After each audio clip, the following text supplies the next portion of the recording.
Cheers to episode 2. Cheers. Me and Charv have 2 repulsive beers that we're trying here. Firecatcher Golden Beer. Mine is Pedigree Amber Ale.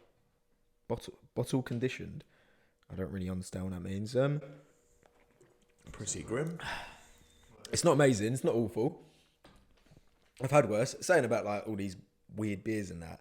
I was listening to an interview with that. Do you know Brewdog, the company? That guy. He was on it. It's crazy. Do you know, they're like obviously they're massive in America now. Oh really? But they started out. I think it was like he was saying for like the first 2 or 3 years of like their business, might have even been longer. They like didn't sell a single beer, and how they got big is they won a Tesco's done like an enter your own beer competition, and they came first, second, and third in that competition. From there, it's grown into like a £2 billion. They didn't sell a single beer. Is that a real stat? For 3 years? I say a single beer, but like it might have been a case to some farmer's market or the odd thing to a pub, like local pub. You've got to get these things right. Sorry, it's fact check. Jamie, can you bring that up? But no, I know what you mean. They have got very big very quickly. Because everyone likes these bloody IPAs and stuff now as well. They're all the rage. I hate them. I've got a moustache, so I don't yet. So mine's still coming through. Opposites at the moment. I've just grown a moustache. I'm growing a kebab. But no, but on that, what you're talking about, the you know, like Red Bull. Do you know how they got big? No. Oh, good. Story time. They had a really. I think it's Red Bull. Again, fact check.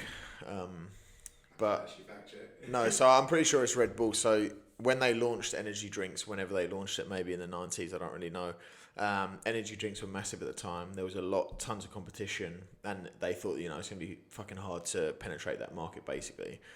And what they did is, you know, like business referrals, word of mouth, you get your brand out there. If a sibling of yours or a friend of yours or a family member of yours has used a service and they tell you this service is good, you're more likely to use that service because someone you trust or someone you know has told you that it's good. Like if you saw a drink and you hadn't tried it yet, but your family member or friend said, "Oh, that drink's really good," you'd try it more likely. And it also works apparently subconsciously, where the more stuff is plastered around and the more you see stuff, you think it's popular and you think people are enjoying it. So what they did, which is actually very unethical now, but at the time I probably didn't care, they would basically crush up Red Bull cans and litter them around the streets, in high streets, around streets, you know, outside bins, whatever it is. And people constantly would be walking down the high street, for example, and there'd be Red Bull cans littered everywhere. So subconsciously, they're seeing Red Bull cans everywhere. So they're thinking loads of people are drinking Red Bull. So they then started buying Red Bull. And that's actually that strategy is how they like blew off, because loads of people then started buying Red Bulls, drinking Red Bulls, because of that subconscious referral that someone else is basically letting you know that they've tried it and they've used it, and then you want to go out and get that product. So there's a similar thing about that. Do you know Uber? So it's about like saying, I was listening to a thing the other day about like they're not actually a superior service. Like the cab drivers, if you was to take like the knowledge, you know what the London cabbies have to do, the knowledge. Yeah, they have to pass that test. I don't know if they still do, but back in the day they had to pass like a test where they would, if they showed it on EastEnders with Kat Slater, where she was like revising, but they have to be able to tell you routes, like how to get from, basically. But no, they used to have to do that. Do they still? Yeah, you still have to do the knowledge. But yeah, they were saying that Uber, it's so successful. Same thing, people like the fact that they think other people are using it, but it's not a better product. Same as like Red Bull.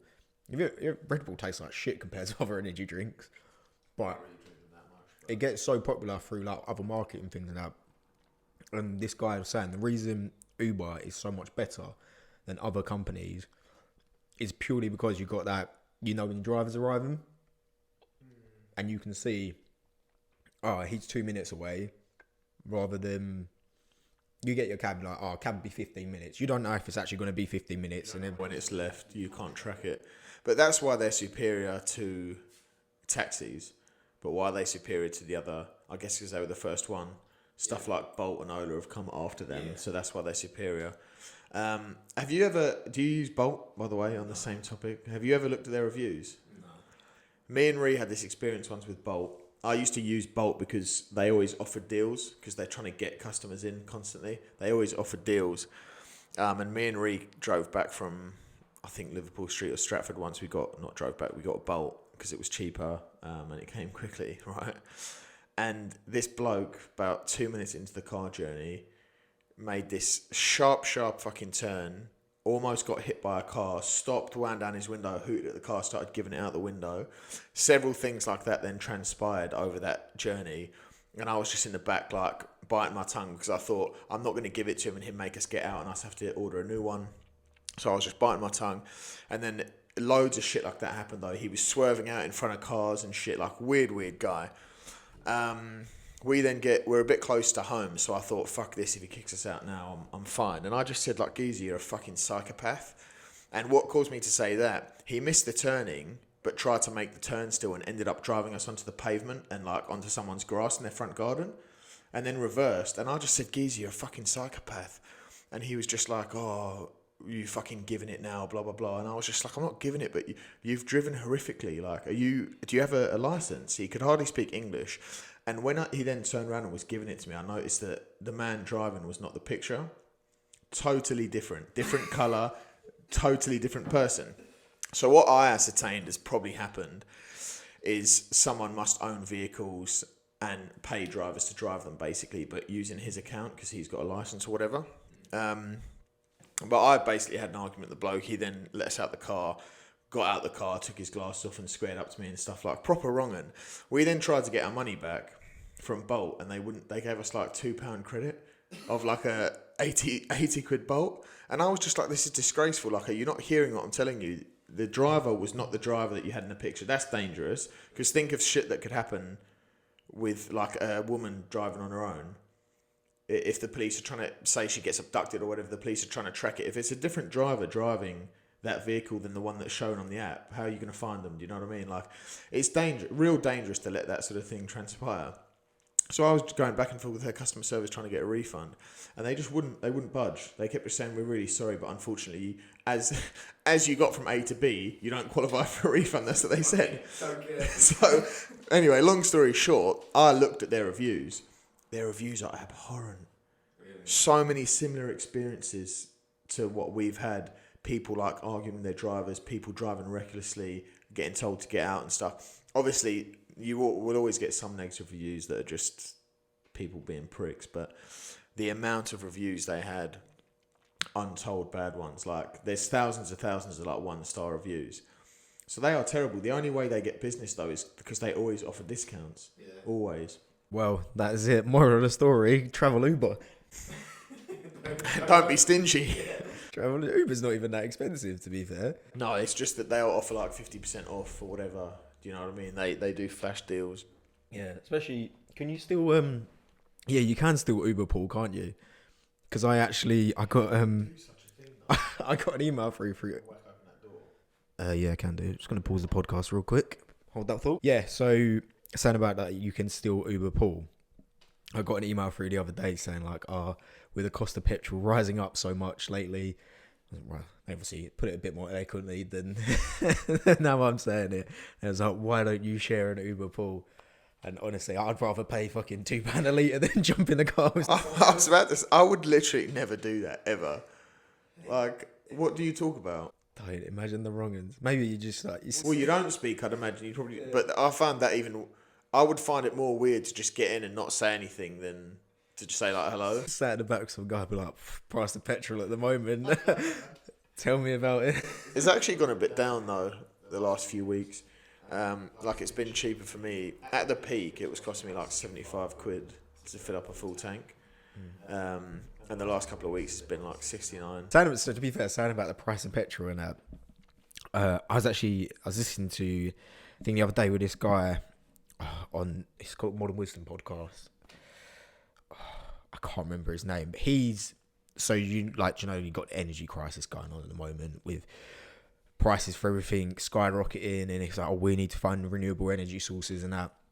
This guy was like, he's like anti-renewable stuff. He's not anti-renewable stuff. He's basically saying that people don't realize the implications that trying to go completely like wind, solar, things like that would have on the world, because how much we rely on everything to like to produce a wind turbine, you need like fossil fuels. You need to burn things to make dams and all things like that. It's like there's this huge rush to go to carbon neutral and not to burn fossil fuels, but it's like you got to think of even things like planes, massive boats, and all stuff like that. It's like you can't run them on solar energy or. I think you're in a fucking plane. You know, like Teslas when they run out of battery. You're in a plane. You're not there yet, and it runs out. Like, forgot to charge it. You can't do that.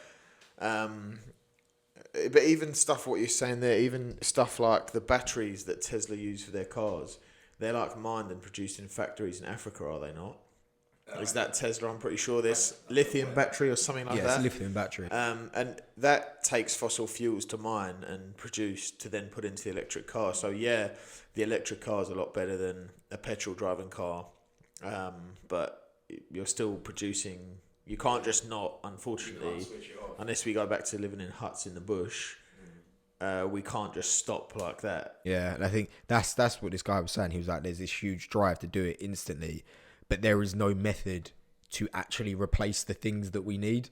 It's like, okay, cool. So let's say, I think, yeah, that is 3%, sometimes less than 3% of the world's energy comes from electric, so like renewable energy. But even that renewable energy, like I just said, heavily relies on unrenewable energy to get it produced. And 3% of that is electric, and electric doesn't actually account for a lot of energy. So electric obviously like powers your homes and things like that, but to make things you need like extreme levels of heat. So, and that's where burning fossil fuels and things like that comes from. Like I said, flying a plane, you can't burn something quick enough. You can't create enough energy quick enough and high enough heat to do massive machinery. And if you take agriculture, for example, this is where the world just wouldn't be able to cope with it, because so much of the world is in poverty already, and you need more food because the population's growing or whatever. Some people think it's declining. I don't know too much. But if you didn't have the ability to burn fossil fuels, if you was to like, by 2050 or 2030, London wants to be carbon neutral. So how are you going to get all these because there's not a lorry of that sort of scale, or like multiple fleets of lorries, or farming things like you got, what are those combine harvesters and stuff like that. But there isn't an electric versions of those yet, or something that can do the job of 1,000 men isn't being invented yet that can run on the same sort of efficiency just based off electric. And what this guy was saying in his podcast, he was like, we need more of this. We don't need less of it. And until they can create a solution, there shouldn't be such a rush to replace it when there is no solution to replace it, if that makes sense. I agree. There's a rush to do it like now, after having not done anything for the last 100 years. Like, there's a rush out of guilt to do everything right now, but no one's actually done anything for 100 years, so you can't do it right now. And while I agree it's a massive problem, I think it should be more down to the governments making policies and actually looking at ways to, like what you just said, be able to improve things within reason. You know, you get these idiots like Insulate Britain and stuff, and shutting down motorways and doing crap. So unbelievably pointless. It puts people off the cause. Government don't do anything about it because they just think, look at these idiots. Did you see when they had the Insulate Britain leader on Good Morning Britain or something? And they were just probing him, and he left. He walked out because they found out he doesn't have an insulated home. So, and he was just like, well, that's not really the point. And the bloke was like, well, you're speaking for, people to insulate their homes. Because what does insulation actually do aside from make your house warmer? Yeah, it preserves energy. So if it's staying insulated, then you're not heating it as much. Yeah. And his house, they were like, you're calling for people to have insulation, but you haven't even done it yourself. And he was just like, well, that's besides the point. But these idiots, that doesn't help. And a lot of these activists is just stupid. Like Harry and Meghan, they're activists for loads of stuff, aren't they? And yet they'll touch down in their private jet.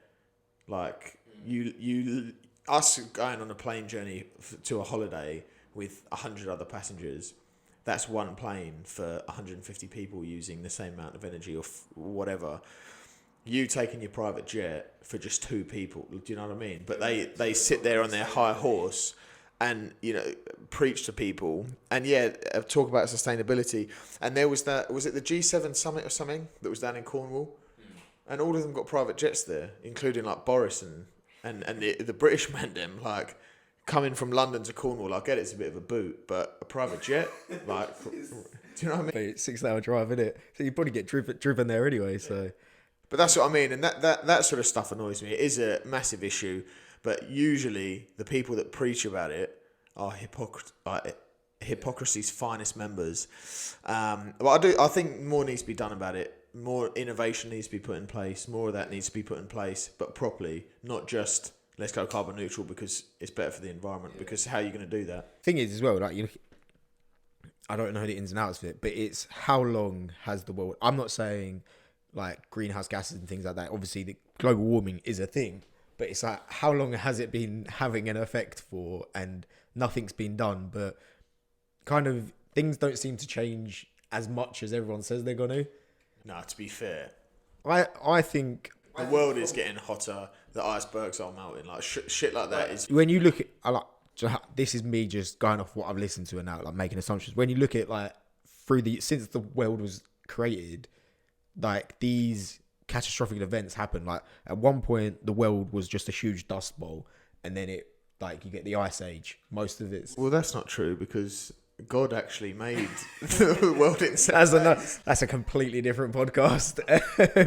But I'm not saying that humans don't have an impact on it. Maybe they are speeding up the process, but things like this happen regardless. I do think we as like a human race should make more of an effort. I think more from the point of like preserving wildlife. The fact that like habitats just get plowed through to make room for things. I do think that's wrong.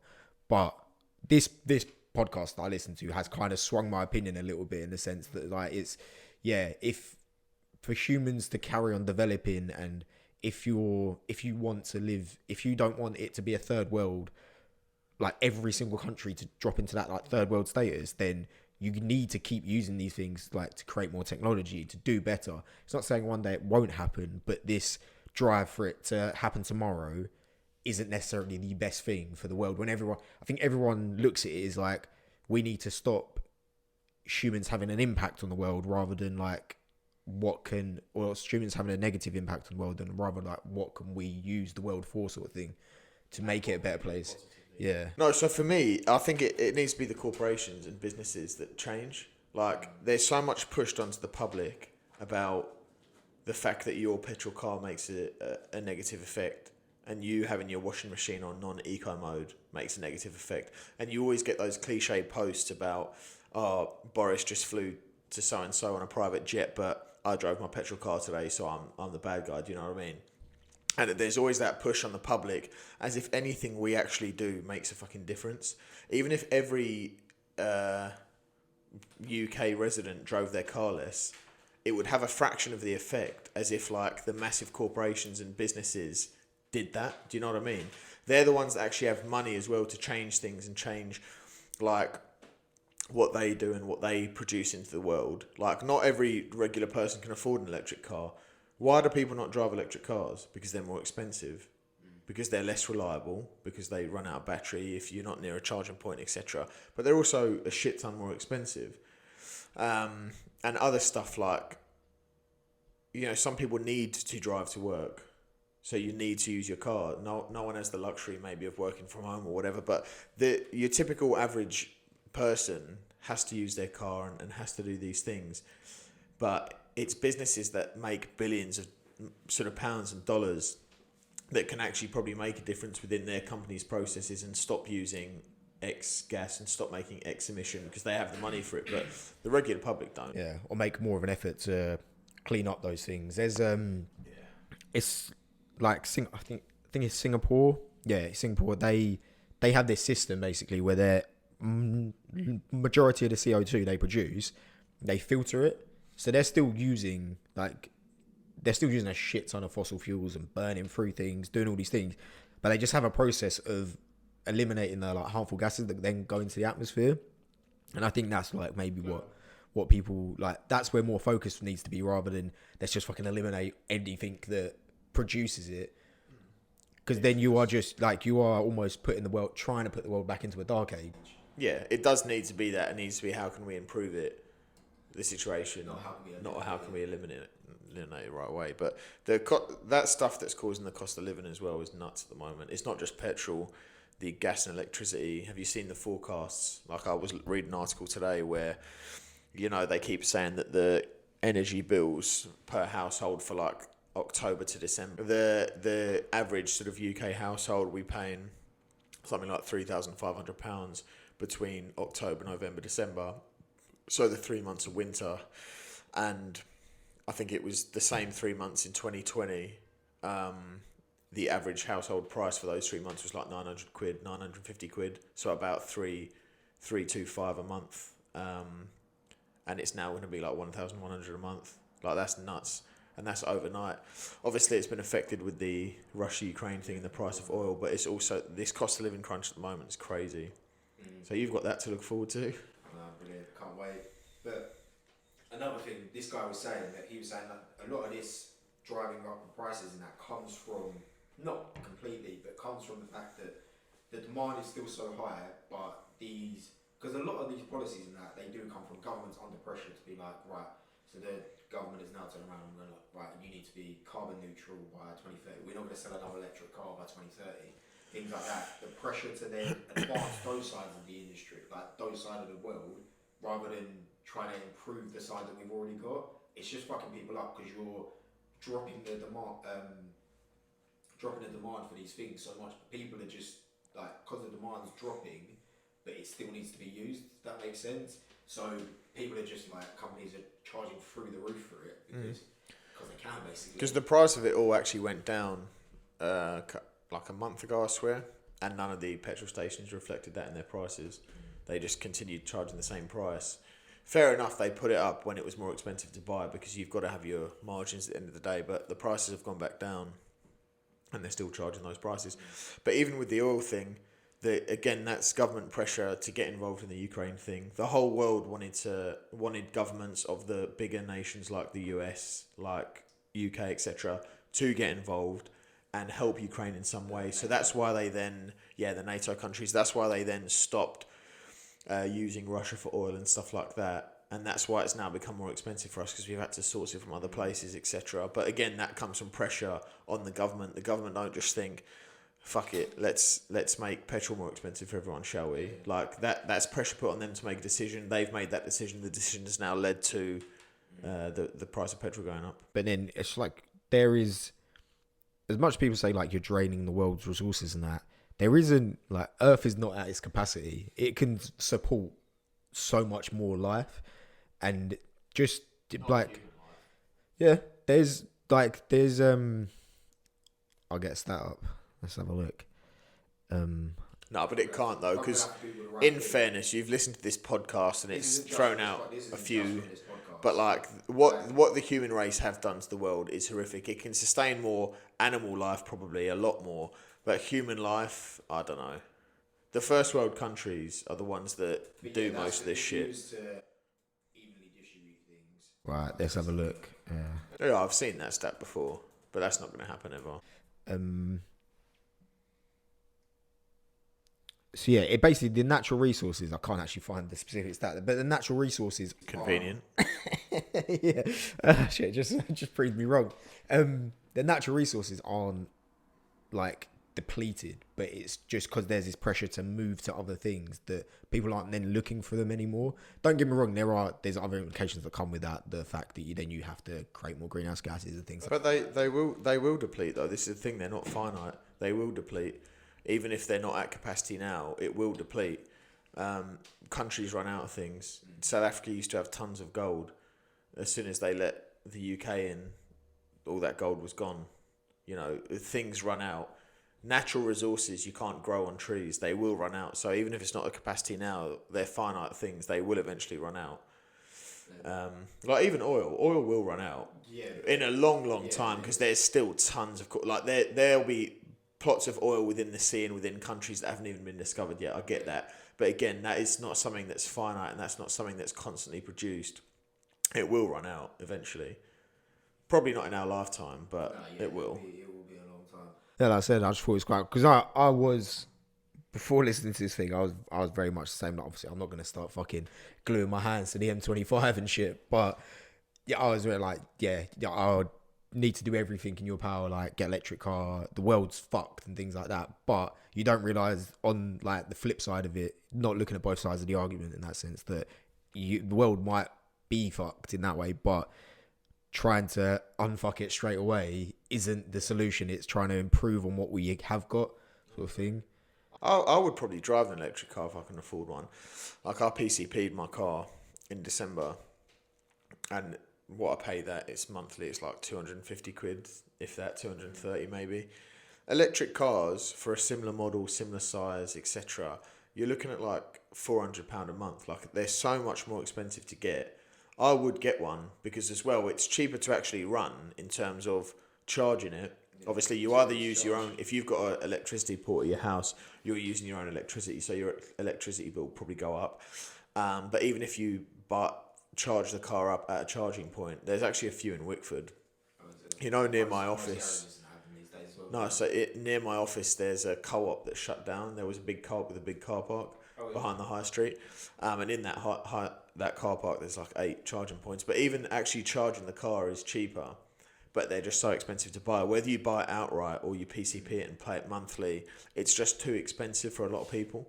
I suppose that's where a benefit of this big push to more electric and shit like that, they will become more affordable because more companies will produce. They'll find ways to mass produce them to the extent that it's not how cheap it is to buy a petrol car these days, sort of thing. Like Tesla have opened up some gigafactory, haven't they? I think it's in Sheffield or something, where it's sole purpose is to build these batteries, cheaper costs and all things like that. Staying on this topic, but going on to a sort of separate one. What do you think about the tube strikes and train strikes? Because I saw on the radio today, heard on the radio, they said something like, basically the Royal Mail have released a statement saying, don't expect your post to be delivered today because they're striking. Royal Mail are striking. So unless your thing was sent, I don't know, first class or something, it's not getting delivered today when it should be. And I don't know about you, but I'm getting quite sick of this. Like, genuinely, it really does my head in with the tube and train stuff, especially. Like, when they first started striking, I looked into what they actually want and stuff, and they want a pay rise or whatever. The average salary for like a train driver in the UK is something like 60k. The average salary for a tube driver is 55, or vice versa. They're those two figures, but either way. Tube drivers work 36-hour weeks. They're not allowed to do more than that. That's like because they don't want people who are sleepy or whatever or working overtime. No. And a lot of it is automated. They work 36-hour week, and on average they get something like 43 holiday days, tube drivers. What are you striking? 43. What are you striking? They first, that strike they did like a year ago when, what was it, I don't know if it was Sadiq Khan, the mayor, or someone else that basically announced that they're extending night tubes on Fridays and Saturdays. And basically they were striking because every driver was going to have to sign up to do some Fridays and Saturdays. And again, I looked into that. They were striking because they were saying we shouldn't have to do this. It worked out that if every tube driver worked 3 shifts a year on those late shifts on a Friday or Saturday, 3, that would be fine. The amount of tube drivers there were, they would be required to work 3 each. Now, I get it. If your company comes to you and says you have to do something extra that you're not currently doing, you might want a bit more pay or whatever. But is it really that? If my company came to me and said you're going to have to do 3 late nights a year, I'd be like, right, okay. Do you know what I mean? And it's just starting to annoy me. Now they're striking because they want a pay rise.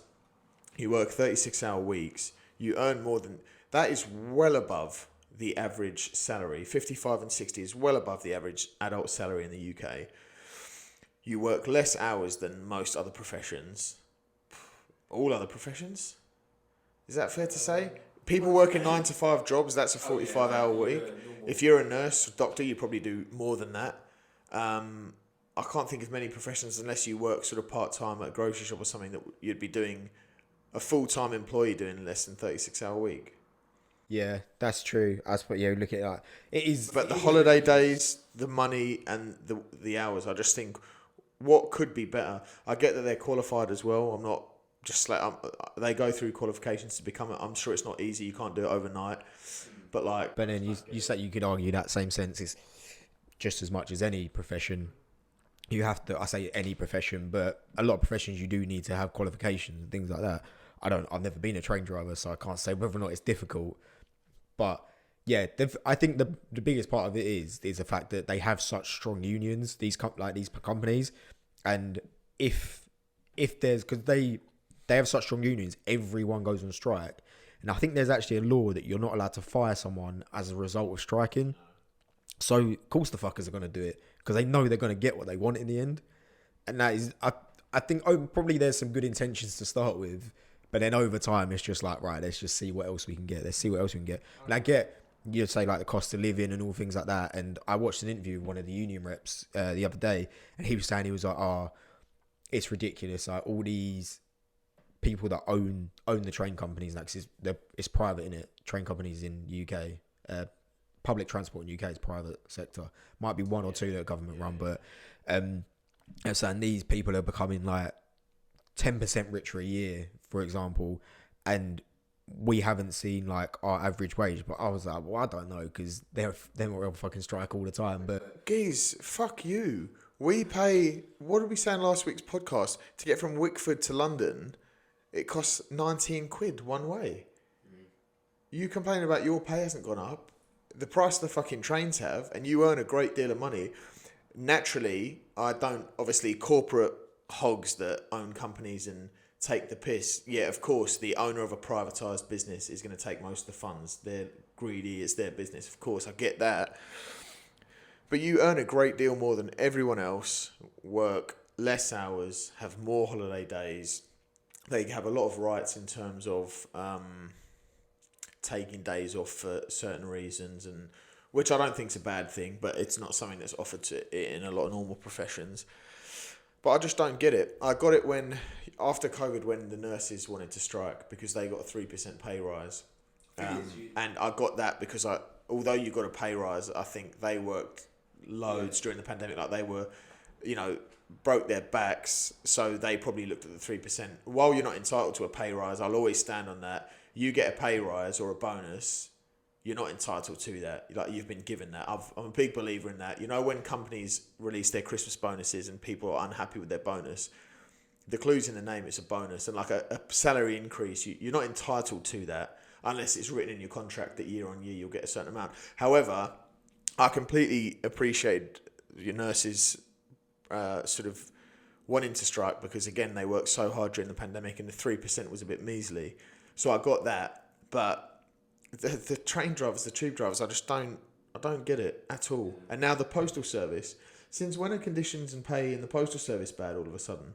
Like, since when has that ever been a thing? Is that just a case of they've seen that there's been offers made from the train companies and the tube companies to improve whatever, and they've now thought, let's see what we can do, like you said a minute ago?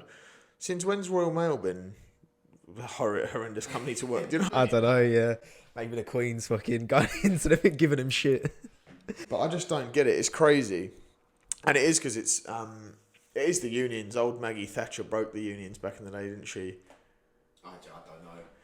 That's why a lot of northern people, not to stereotype, a lot of northern people hate Margaret Thatcher and the Conservatives for those sorts of reasons, because all the mining industry and manufacturing industry that we used to have heavily up north typically, they all striked for more pay. They always say fair pay, but more pay. And she basically broke the unions, didn't agree to pay him anything more, and eventually moved our manufacturing abroad for cheap and said, well, we don't actually need you. Hey, ahead of her time, wasn't she? Okay. She was. Outsourcing already. But I saw a funny post on, I think, LinkedIn. Some woman basically saying there was an article released that the government wanted to push more driverless tubes. because a lot of the stuff is automated anyway, and you do actually have, the DLR line, that's driverless. Oh, really? Yeah, have you ever been on it? Yeah, I just never noticed it. Never noticed it. That's driverless. That doesn't have a driver. It starts and stops automatically at the stations. So it is a thing already. But this woman basically did a LinkedIn post about it, and she said this article about the government wanting more driverless tubes, and she said, "Oh, it's amazing, isn't it, what this government will do just to avoid giving people fair pay." I thought, fair pay? Again, you earn more than so many other... how is that not fair pay? Even with the cost of living crunch, I'd be laughing. I was on 55, 60k. Yeah. Laughing. Fair pay. I think something like that, though, that's like the way the world is going, everything is becoming more automated. Something you don't need a human to do. The way technology goes, you don't get a human to do it. I suppose the thing is, though, in it, is someone is always going to fight it no matter what. You take factory workers, I don't know when machines and that were invented to do their jobs, like say 70 years ago, more modern technology comes out. Loads of them would have got sacked. Yeah, and there would have been a massive uproar then. Yeah. It's just, there's always going to be someone that fights it because they feel like they're being unjust, like they've got some sort of injustice against them. But it's the way the world goes. Eventually technology is just going to get better and better and better until they fucking take over. iRobot.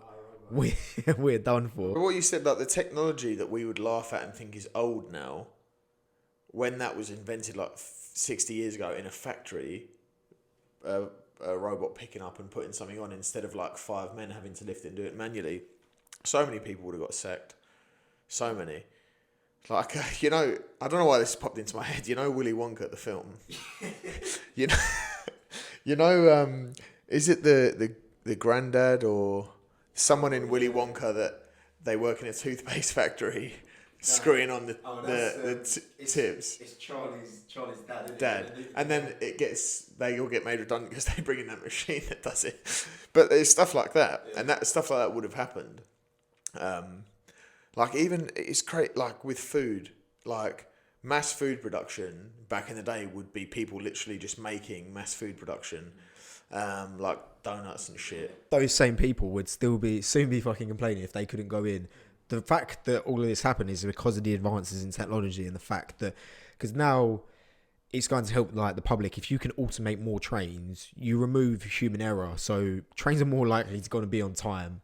They'll run a lot more efficiently. If someone's sick one day and they haven't got a train driver instantly, fair enough, they might do. I don't know. I don't really know how the ins and outs of trains, but there's none of that. You take that away. That train's just going to run. You can then get 24-hour trains. People are more likely to use public transport then. So it's human error as well. Yeah. Like you take away human error. But if you look at tubes now, tubes are automated now. There may be a driver in most tubes sitting in the front seat, but when you're on the underground and the trains stop perfectly, in some stations there's those glass doors that open. The train will stop perfectly, the tube within that. Do you think there's a man or a woman getting that perfect every time? He's in Tokyo drifting it. That's what I mean. Like something must go off. It must be automated in some way for them to get it that accurate. Because with like tech and machinery, there's no such thing as error. The only error occurs if you haven't coded it properly or you haven't created it properly. It can't make errors. But yeah, those strike things, I just don't get them. I get it in the right circumstance, like teachers, for example. When teachers, nurses, etc., they earn a lot less than train drivers, and they don't go on strike. No, but even when they do, I think you earn quite a bit less. Some like the newly qualified nurses are on crap money, and like A&E nurses, not great money, and they're late nights dealing with shit coming in.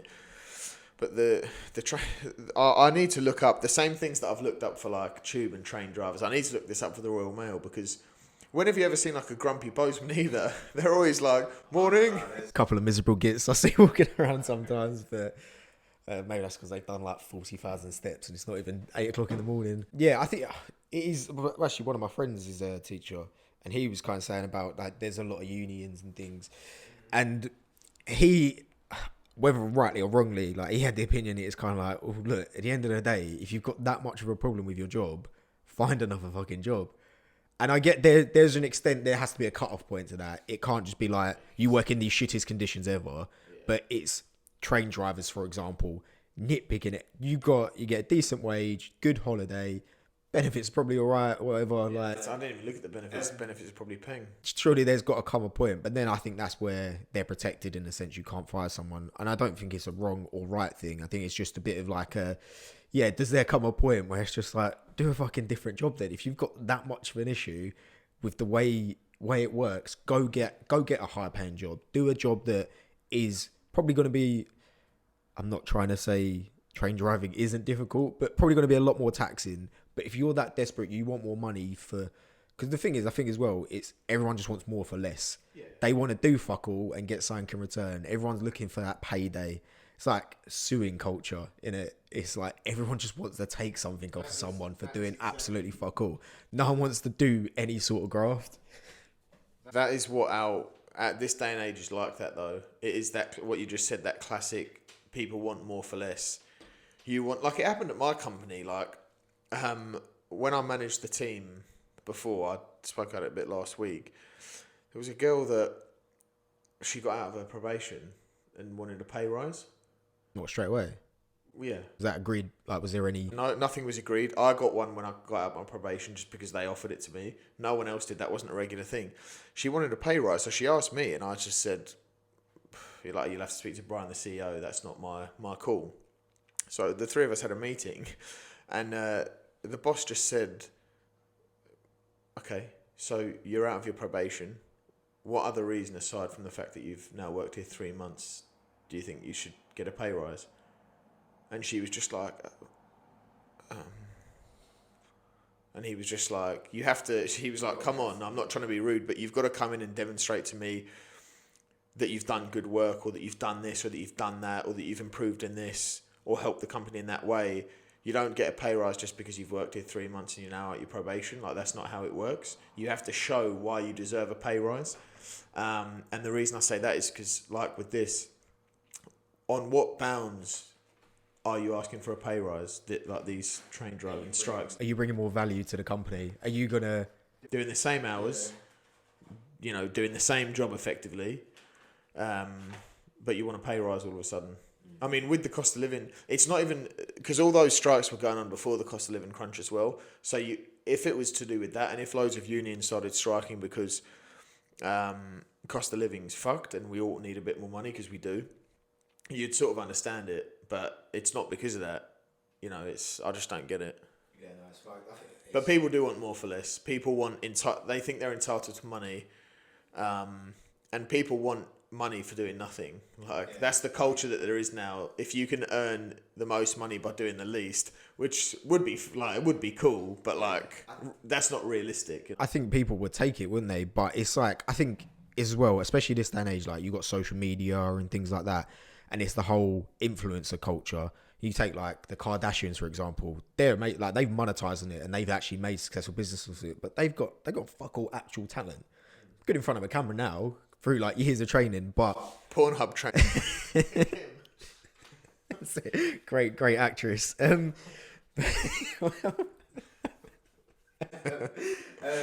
you don't cut that out. Yeah, like that whole influence culture. People just see this. You take Love Island, for example. These people are, in all like sense purpose, they are nobodies. They are just like me and you, not got really fuck all going for them. Better bodies.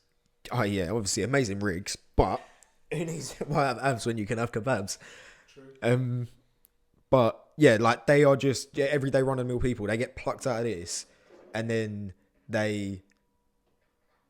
It's hard for Stop me, fiddling. sorry, for the camera.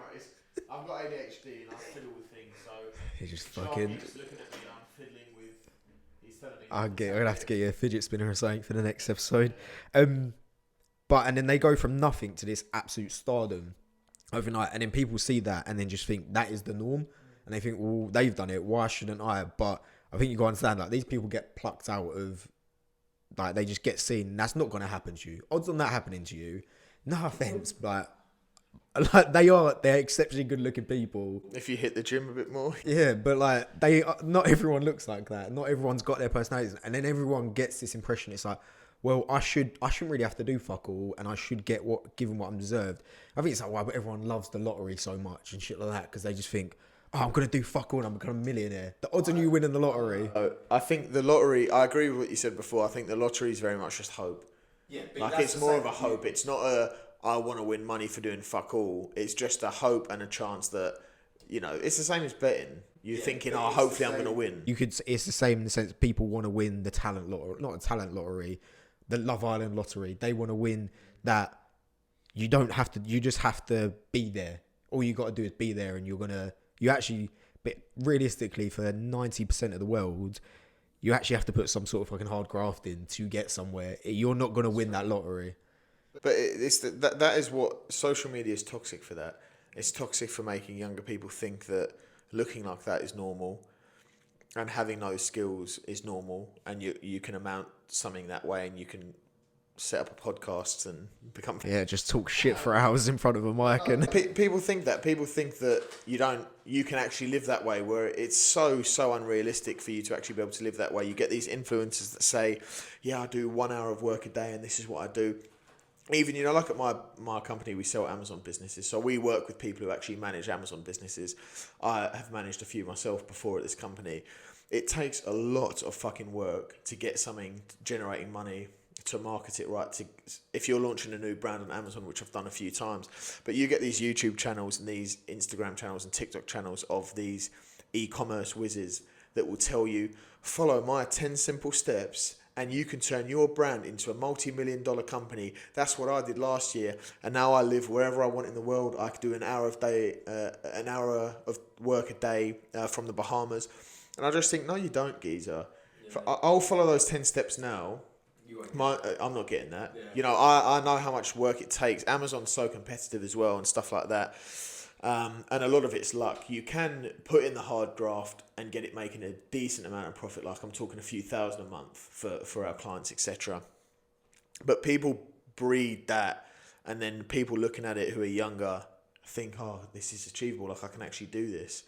But the likelihood of you being able to crack the market and make that $1 million brand, or crack the market and get onto something like Love Island, it's so unlikely, and it's not something you should, I think, strive towards. Yeah, I think that, don't get me wrong, like success leaves clues. If someone is successful and you follow their steps, as long as they're legit, like you probably will. But the thing is, you've got to actually implement them, and I think that's another thing where the people expect something. And I think someone's like, okay, so say these 10 steps. One is like start waking up at 5 a.m, go to the gym, and then research Amazon products. I don't know, fucking these 10 things that are fairly simple to do, but people just think just by actually, like, all you got to do is I've just got to wake up at 5 a.m. But okay, you got to wake up at 5 a.m. and actually fucking do something. You can't just wake up, have a coffee, have a fag, watch TV. Yeah, and I think that's the thing. Like I said, success does leave clues. Might clip that bit. That's a pretty good quote. But that can be the intro. Yeah. Success does leave clues. Canon and Co.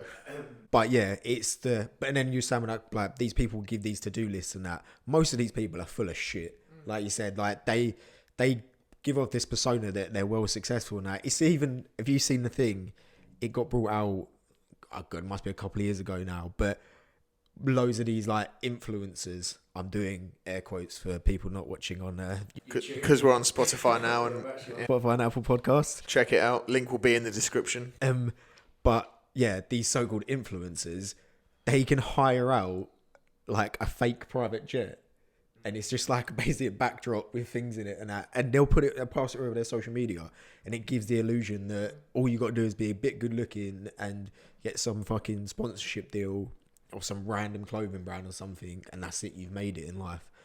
And yeah, I think that's the thing as well, and it happens, and people see that and think, oh, that can happen to me. It's like with fitness and that, everyone's got those mates that, like, no matter what, they just seem to be they just seem to be in good shape all the time. Obviously, two tickets to the gun show, but they seem to be in good shape all the time. No matter what they do, they look at a dumbbell, they're fucking ripped and that. But they are like genetic outliers, and you might have one of those mates. If you hang around with like a particularly athletic group, you might have a couple of those mates. Yeah, obviously, all the lads just demolished a whole pack of Skittles. But you go on the internet and you can find 10,000 of those fuckers in a minute. So it makes it seem like it's the norm. Yeah, it makes it seem like, okay, well, that is normal then. Like, I should be able to get that easily as well because they look like that. And everyone on my feed looks like that. What you don't see is Joe Blogs from down the road that is actually, he's just trying to get a little bit healthier. And he actually represents 99% of the population, not the fucker that, I say fucker, I'm sounding a bit jealous here, but the geezer that's probably roided up to the nines. Not all of them. Some people are naturally, like I said, they are just genetic freaks. But these amazing physiques and that, and yeah, just. But that's what I was saying. Social media is toxic for that. It breeds these things that aren't attainable, that you shouldn't be expecting, that aren't the norm. Like, you are an anomaly. Like you said, if you look around your group of friends, you'll probably have one that's like ripped to fucking shreds and looks like that. Do you know what I mean? That's not the norm. That's not your average Brit for sure. But even, you know, that same podcast, Diary of a CEO, I mentioned last week with Neville and Bartlett speaking. They were on there speaking about, have you heard this about Neville? Like, he's always on the go. He owns loads of businesses. He sleeps like a few hours a day. He doesn't preach it and say like, oh, I work so harder. But he does apparently sleep like 4 or 5 hours max a day. He'll have gone to work for a whole day when he does like Monday Night Football. He'll get the train down from Manchester to Monday Night Football, do Monday Night Football. At half time, apparently, he'll be on his fucking phone answering emails. Like, apparently he's non-stop. He owns a few hotels, a few businesses. Yeah, utter workaholic and all the Sky Sports stuff. And Bartlett was saying about how he wants to get away from, he hates the whole social media thing. You know, we mentioned screen time before. And so he'll put his phone in a different room before he goes to bed, similar to you, won't look at it first thing when he wakes up. He says he checks his emails once a week. And what reason I mentioned that is because I was just thinking, no, you don't. Like, you check your emails once a week, you own companies, you're a CEO of companies, you check your emails once a week. I was thinking that's not true at all. And Neville was like, seriously? Like, how do you manage that?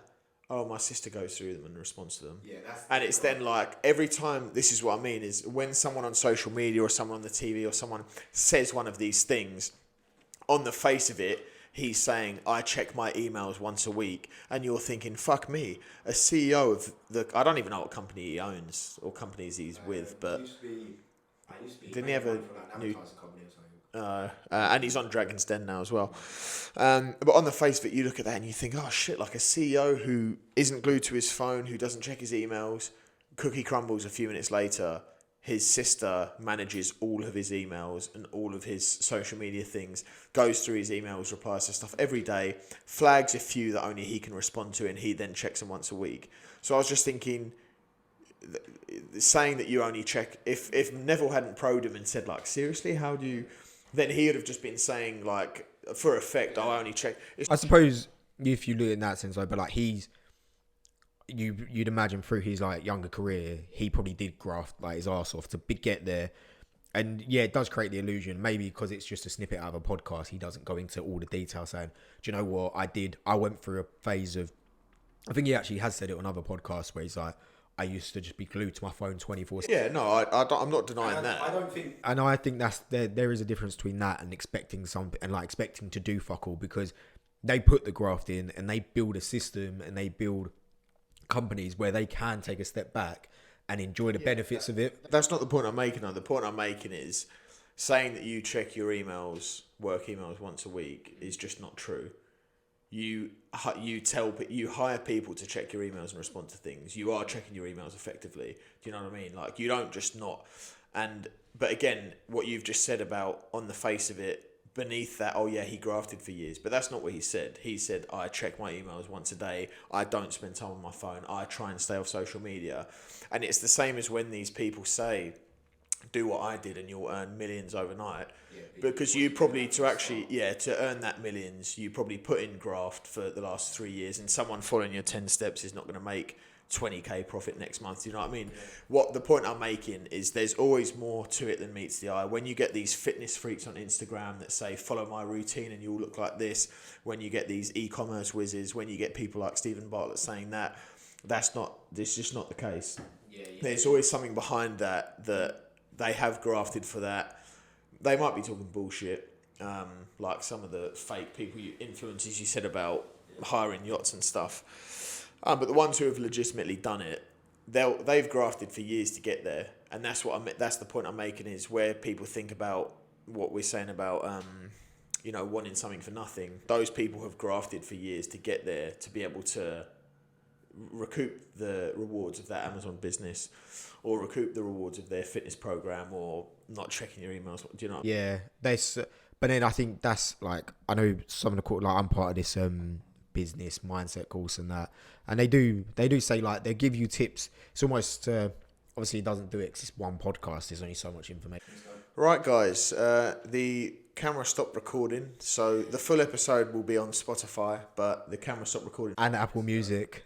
The camera stopped recording 5 minutes ago, so we've had to refilm our ending, and we're not sure where the podcast cut off either. Yeah. But hey. We'll get to this in post-production.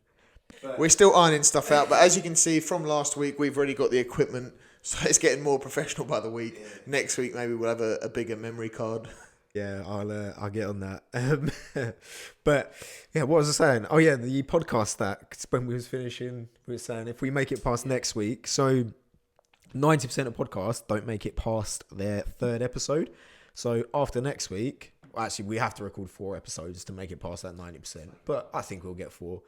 And then beyond that, 90% of those people that do make it past 3 don't make it past 21. As soon as we get to 21 episodes, we'll stop. We're in like the top 1% of podcasts ever. We'll get there. As soon as we're in the top 1%, yeah, fuck it, just finish.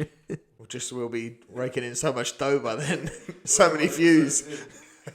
But thanks for listening, guys, if you've made it this far. That's it. Cheers. Do that for the second time.